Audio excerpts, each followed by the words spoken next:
Sony just announced their two newest full-frame hybrid cameras, the a7C II and the a7CR. The a7C II serves as the upgrade to the original a7C and packs in a ton of upgrades, all built around a new 33-megapixel sensor, while the a7CR inherits these same upgrades but packs them around a much larger 61-megapixel sensor. Now, this sensor difference does lend itself to some other feature differences between the two that we'll discuss later on, and we'll also compare them to some of Sony's other full-frame cameras.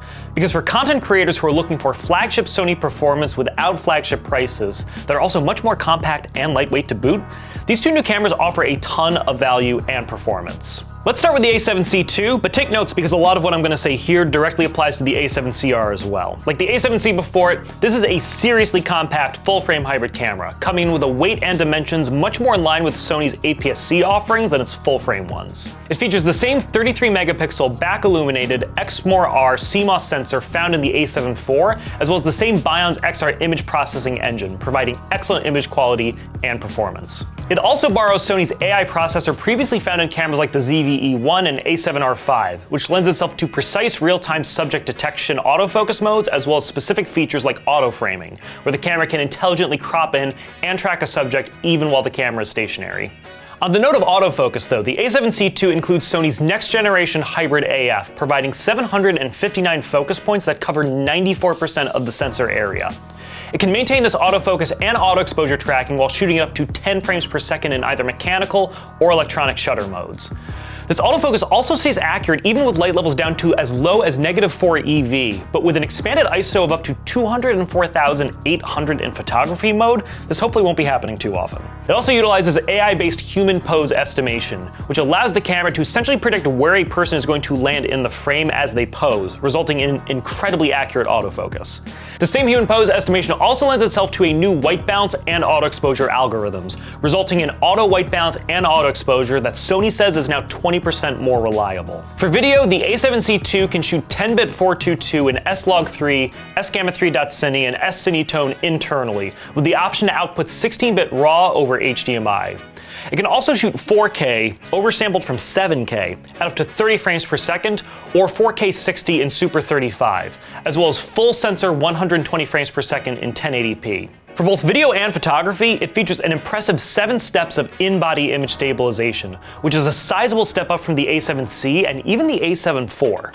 Finally, the camera itself is incredibly compact and lightweight.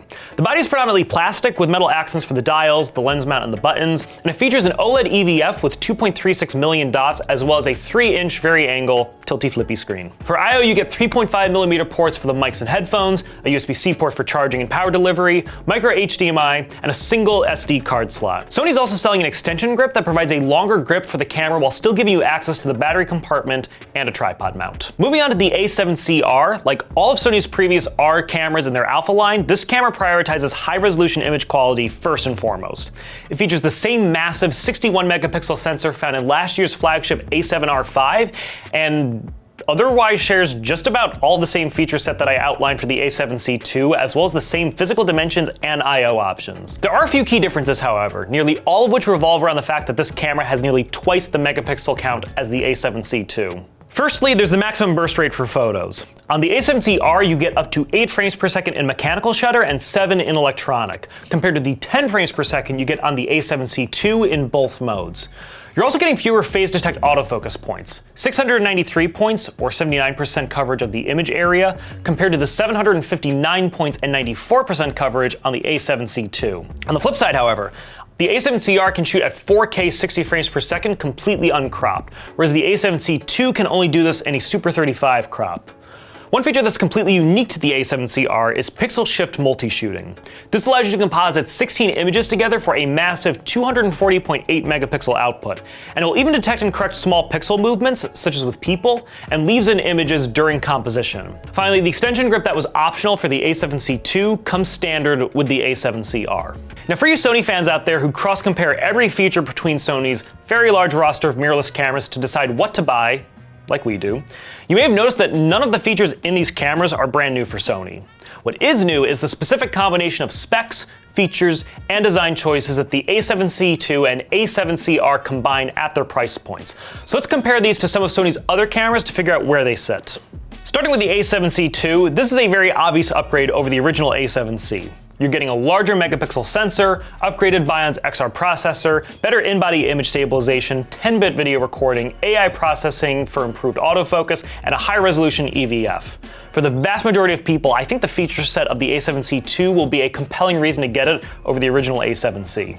What's really interesting is when you compare this to Sony's best-selling a7 IV, because when we compare the specs and features side by side, the a7C II is compelling. Between both cameras, you're getting the same 10 frames per second continuous shooting, same 4K 60 video recording, same processor and sensor, and same resolution vari-angle tilty-flippy screen.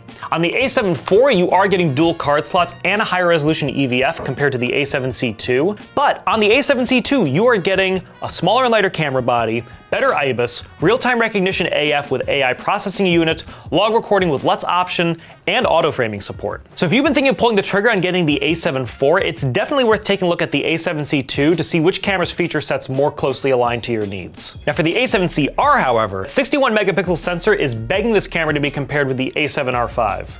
Once again, the size and weight are clearly in the a7R's favor, and even if you prefer a larger camera with a bigger grip, the included extension grip with the a7CR does help mitigate this. You're also getting the same processor and sensor, same autofocus performance and AI processing, and the same log video recording formats and profiles. However, there is still a reason the a7R5 remains a Sony flagship mirrorless camera. Probably the most noteworthy feature that the a7R5 has that the a7CR lacks is 8K video recording. The a7R5 can do this at 24 frames per second in 10-bit 420, while the a7CR tops out at that oversampled 4K 60. You're also getting superior IBIS, up to 8 steps, and faster continuous shooting for photography with 10 frames per second compared to the a7CR's maximum of 8.